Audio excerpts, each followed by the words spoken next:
বাংলাদেশের রাজনৈতিক ইতিহাসে জোট ও মহাজোটের রাজনীতি সবসময়ই এক নাটকীয় মোড় নেয়।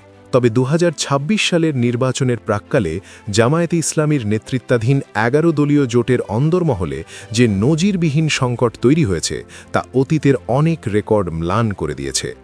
৩ জানুয়ারি ২০২৬ দিনটি ক্যালেন্ডারের পাতায় সাধারণ একটি দিন মনে হলেও জোটের শরিক দলগুলোর পার্টি অফিসগুলোতে কান পাতলে শোনা যাচ্ছে ভাঙনের সুর।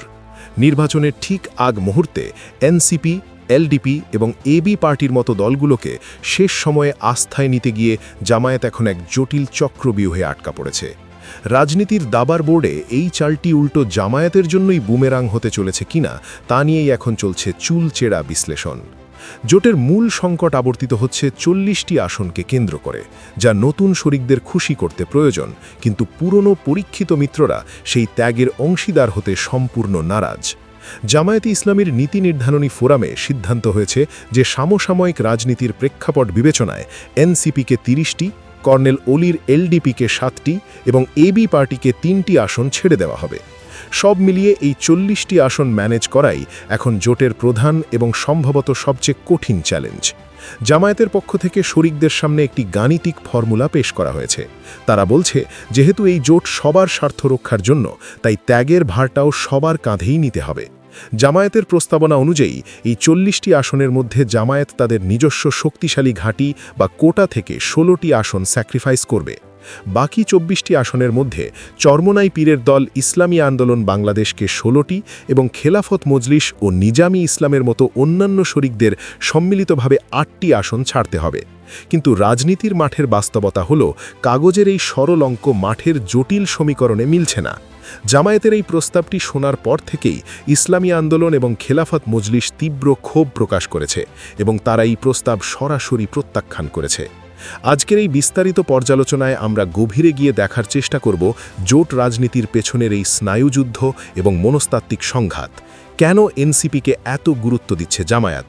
কেনই বা চরমোনাই পীরের দল ইসলামী আন্দোলন এক চুল পরিমাণ জমি ছাড়তে নারাজ? এবং ২০ জানুয়ারি প্রার্থিতা প্রত্যাহারের শেষ দিনে আসলে কি ঘটতে যাচ্ছে? সংকটের কেন্দ্রবিন্দুতে রয়েছে মূলত একটি মনস্তাত্ত্বিক ও রাজনৈতিক আধিপত্যের লড়াই। প্রথমেই আসা যাক এনসিপি প্রসঙ্গে। জুলাই গণঅভ্যুত্থানের পর রাজনীতিতে এনসিপির যে আকস্মিক উত্থান এবং তরুণ প্রজন্মের মধ্যে তাদের যে গ্রহণযোগ্যতা তৈরি হয়েছে, জামায়াত সেটিকে অত্যন্ত গুরুত্বের সাথে দেখছে এবং তারা মনে করছে এই ভোট ব্যাংক তাদের জন্য গেম চেঞ্জার হতে পারে। জামায়াতের নিজস্ব থিঙ্ক ট্যাঙ্কের জরিপ বলছে, জেন জি বা নতুন ভোটারদের প্রায় ৬% ভোট এনসিপির দিকে ঝুঁকতে পারে। এই ভোট ব্যাংককে কাজে লাগাতে হলে এবং নির্বাচনে আধুনিকতার ছোঁয়া আনতে হলে এনসিপিকে জোটে রাখা জামায়াতের জন্য কৌশলগতভাবে অপরিহার্য। এনসিপির নেতারাও এই সুযোগটি কাজে লাগিয়ে কঠিন শর্ত জুড়ে দিয়েছেন। বিএনপির সাথে তাদের আলোচনা ব্যর্থ হওয়ার পর তারা জামায়াতের জোটে আসার জন্য একটি প্রধান শর্ত দিয়েছিল, তাদেরকে জোটের দ্বিতীয় বৃহত্তম শরিক হিসেবে স্বীকৃতি দিতে হবে। আর এই স্বীকৃতির একমাত্র মাপকাঠি হল আসন সংখ্যা। অর্থাৎ ইসলামী আন্দোলনের চেয়ে এনসিপিকে অন্তত একটি আসন বেশি দিতে হবে, যাতে তারা প্রমাণ করতে পারে যে জোটের ভেতরে তাদের অবস্থান দ্বিতীয়। ঠিক এই জায়গাতেই বেঁধেছে মূল বিপত্তি এবং ইগোর লড়াই।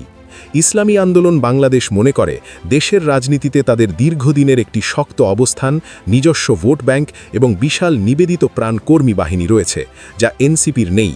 ইসলামী আন্দোলনের জ্যেষ্ঠ নায়েবি আমির সৈয়দ ফাইজুল করিম অত্যন্ত যৌক্তিক এবং ধারালো প্রশ্ন তুলেছেন। তিনি বলেছেন, রাজনীতির মাঠে ভার্চুয়াল জনপ্রিয়তা আর সাংগঠনিক শক্তি এক বিষয় নয়। যেই দলের ইউনিয়ন বা ওয়ার্ড পর্যায়ে কোনো কমিটি নেই, যাদের কেন্দ্র পাহারা দেওয়ার মতো পর্যাপ্ত জনবল নেই, তারা কিভাবে দেশের অন্যতম বৃহত্তম ইসলামী দলের চেয়ে বেশি আসন দাবি করে? ইসলামী আন্দোলনের প্রাথমিক দাবি ছিল ৭৫টি আসন, যা দীর্ঘ আলোচনার মাধ্যমে ৫০-এ নামানো হয়েছিল। এখন যদি সেখান থেকেও ১৬টি আসন এনসিপির জন্য ছেড়ে দিতে হয়, তবে তাদের হাতে থাকে মাত্র ৩৪টি আসন। এটি তাদের দলের কর্মী ও সমর্থকদের জন্য চরম হতাশার এবং সাংগঠনিকভাবে এটি তাদের জন্য মর্যাদাহানিকর। তারা মনে করছে, অতিথি আপ্যায়নের বিল কেন তারা মেটাবেন যখন অতিথি ডাকার সময় তাদের মতামতি নেওয়া হয়নি? অন্যদিকে জামায়াতের পুরনো মিত্ররাও এই প্রক্রিয়ায় নিজেদের চরমভাবে বঞ্চিত এবং অপমানিত মনে করছেন। মৌলানা মামুনুল হকের বাংলাদেশ খেলাফত মজলিস শুরুতে ২২টি আসন দাবি করেছিল, যা পরে অনেক কাঠখড় পুড়িয়ে ১৩টিতে সমঝোতা হয়। এখন নতুন সমীকরণে এনসিপিকে জায়গা দিতে গিয়ে জামায়াত তাদেরকে আরও 2টি আসন কমিয়ে 11টিতে নামিয়ে আনার প্রস্তাব দিয়েছে। খেলাফত মজলিসের নেতারা ক্ষোভের সাথে বলছেন, দুর্দিনে যারা পাশে ছিল, রাজপথে যারা মার খেল, সুসময়ে তাদের বঞ্চিত করে নতুনদের ফায়দা দেওয়াটা রাজনীতির নৈতিকতার পরিপন্থী। নিজামী ইসলামী পার্টি ও খেলাফত আন্দোলনের নেতারাও একই সুরে কথা বলছেন। তাদের মতে এনসিপি বা এবি পার্টি শেষ সময়ে এসে যদি জোটের মূল সুবিধাভোগী হয়ে ওঠে এবং ক্ষমতার স্বরটুকু খেয়ে ফেলে, তবে পুরনো মিত্রদের জোটে থাকার যৌক্তিকতা নিয়ে প্রশ্ন উঠবে। তারা মনে করছেন জামায়াত এখন নতুন বন্ধু পেয়ে পুরনো বন্ধুদের গলায় ছুরি চালাচ্ছে। মাঠ পর্যায়ের তথ্য উপাত্ত বিশ্লেষণ করলে দেখা যাচ্ছে জোটের শৃঙ্খলা প্রায় ভেঙে পড়ার উপক্রম হয়েছে এবং পরিস্থিতি নিয়ন্ত্রণের বাইরে চলে যাচ্ছে। নির্বাচন কমিশনে জমা দেওয়া মনোনীতপত্রের পরিসংখ্যানে দেখা যায় জামায়াত 276টি আসনে এবং ইসলামী আন্দোলন 268টি আসনে প্রার্থী দিয়েছে। এর অর্থ হল প্রায় প্রতিটি আসনেই জোটের 2 প্রধান শরিক একে অপরের প্রতিপক্ষ হিসেবে দাঁড়িয়ে আছেন। একে সামরিক পরিভাষায় বলা হয় ফ্রেন্ডলি ফায়ার বা নিজেদের মধ্যেই গুলি বিনিময়। জামায়াত এনসিপি বা এবি পার্টিকে যেসব আসন ছেড়ে দিয়েছে, সেখানেও ইসলামী আন্দোলনের প্রার্থীরা তাদের প্রার্থিতা প্রত্যাহার করেননি এবং তারা অনির অবস্থানে আছেন। উদাহরণস্বরূপ ফেনী 2 এবং বরিশাল 3 আসন এবি পার্টির জন্য ছেড়ে দেওয়া হয়েছে, কিন্তু ওই আসনগুলোতে ইসলামী আন্দোলনের প্রার্থী বহাল থাকলে এবি পার্টির প্রার্থীদের বিজয়ের সম্ভাবনা আক্ষরিক অর্থেই শূন্যের কোঠায় থাকবে। কারণ জামায়াতের ভোট পেলেও চরমোনাইয়ের ভোট না পেলে এবং ভোট ভাগাভাগি হলে তাদের জামানত বাজেয়াপ্ত হওয়ার প্রবল সম্ভাবনা রয়েছে। জামায়াতের শীর্ষ নেতৃত্ব এখন এক গভীর উভয় সংকটে পড়েছে। একদিকে এনসিপিকে না রাখলে তরুণ প্রজন্মের ভোট হারানোর ভয় এবং জুলাই স্পিরিট থেকে বিচ্ছিন্ন হওয়ার ঝুঁকি, যা তাদের ভাবমূর্তির জন্য ক্ষতিকর। অন্যদিকে ইসলামী আন্দোলনকে অসন্তুষ্ট করলে মাঠের একটি বিশাল ও সুসংগঠিত ভোট ব্যাংক হারানোর শঙ্কা, যা নির্বাচনী ফলাফলে ধস নামাতে পারে। জামায়াত এখনও পর্যন্ত হাতপাখাকে 31টি আসন দিতে রাজি হয়েছে, কিন্তু হাতপাখার দাবি 75টি আসন।